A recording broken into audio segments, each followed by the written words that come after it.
That's nice.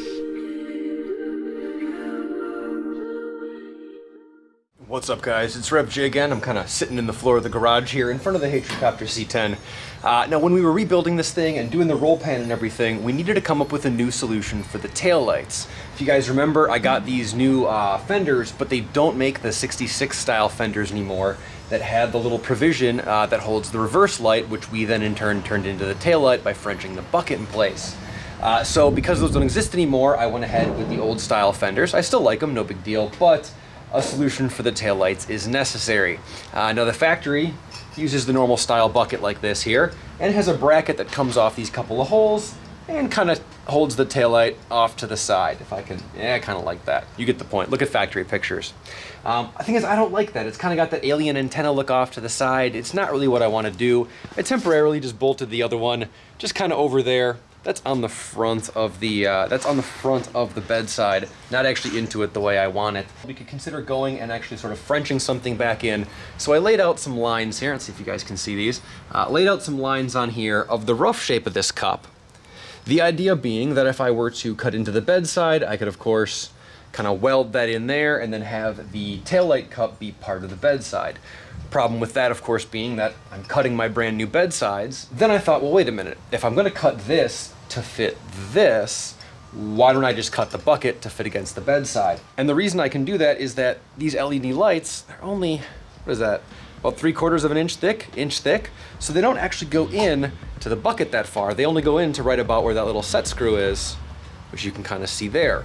So I've made a few preliminary markings. I'm gonna grab my calipers and kind of compare it to what I have on here, decide on a height. But my thought is, if I go ahead and resect away the edge of this bucket, I should be able to get it to fit up the same way I want it against the bedside, sort of half tucked in. It'll be a bonus if I can get the center of the light to line up with where the center of this would be, because I would like to add another indicator, like either a tail light or a reverse light or something back in there, instead of just putting a cap over it or leaving it open before. So I'm gonna grab the chalk and make a few marks on this thing, and then probably take like the body saw to it and start cutting.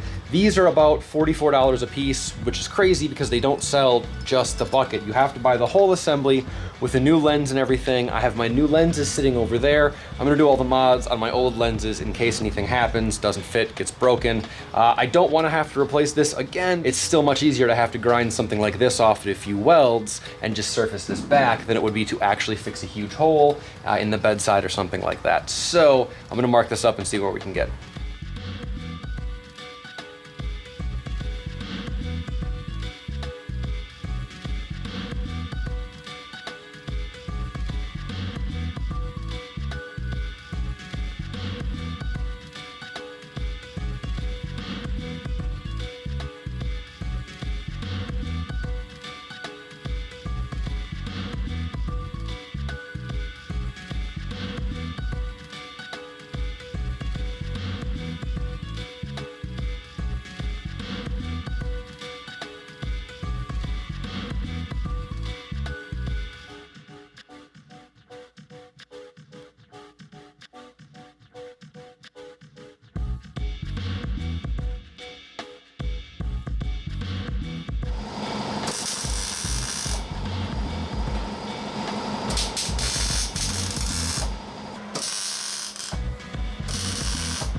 So this part didn't get filmed, even though I swear I remember filming it. After grinding down the initial welds, I mixed up some JB weld and patched it over the area a lot like Bondo. It's easy to surface back and get a really smooth, hard finish, plus you can still use filler over it, which is exactly what we went ahead and did.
final one was about 800 grit, and I just hit that in the surrounding area. We're ready to come back and hit it with a spot prime. Because I'm not doing the full refinishing, we're gonna save the rest of that until the whole bed gets painted and all this is worked out, but I do want to spot prime the area to at least prevent it from rusting and keep it usable in the meantime. I'll probably come back with some satin black to blend it all in. We can take a look how it turned out.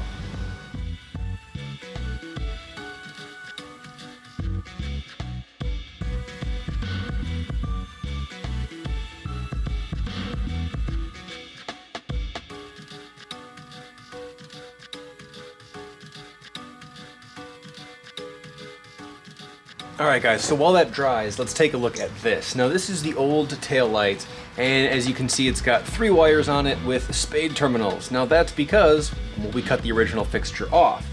The new light, which of course is noticeably darker and hasn't sun faded and also has its gasket, unlike mine, has the same 3 wires, it's the exact same light, but of course they go into an 1157 bulb socket. This is nice because then it just locks right into the back of the cup, and then you use this wiring connector on the back. It's like a spring tip connector. Thing is, they send it with a nice big length of wire. You actually have to assemble this by putting the individual prongs into the spring connector.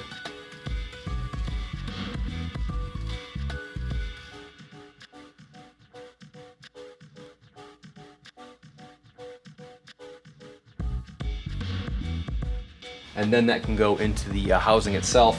Of course, it's got a big length of cable. This is way more wiring length than I need. It seems more than almost anyone need, maybe like a long bed fleet side. But in my case, I don't need them for this, so I'm gonna go ahead and cut this down. Then once we have everything back together and assembled, I can plug it all in, lose my body ground here, because they're grounding through the actual cups now, instead of a separate ground, and we'll be good to go.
All right guys, all the paint has dried, everything's been put back together, and I'm really happy with the way they turned out. It's the factory style headlight bucket, but just molded in and smoothed into that stake pocket, giving it sort of a twist on a familiar look. It's not some crazy custom LED thing molded completely into the back. It's not something mounted way out on a post. It's just sort of a simple, custom adaptation of the factory idea, and I'm really happy with the way it worked out. So the whole truck is LED now. I think the front 2 turn signal bulbs need to be swapped out, and my tachometer backlight needs to be swapped out. Otherwise, everything else will be LED. I'm just happy with the light output and the function of them all the time. And I just like the overall look of the crisp lighting that the LED offers. In terms of visibility for the taillights, having the LED tails projects a nice amount of light directionally outward. The position I have them in adds to the sort of cross visibility. One of the concerns that I said I had when they were mounted in my fenders was that, you know, from a 30-degree angle or something, you couldn't really see the light from the other side,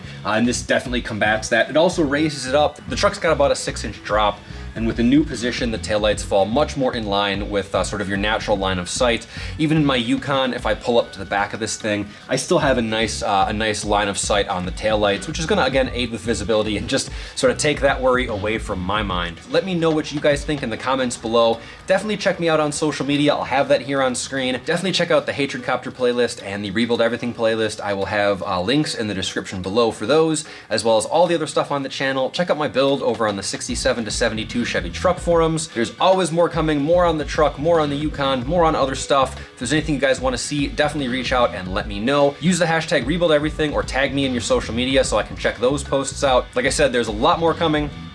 Thanks for watching, guys. We'll see you next time.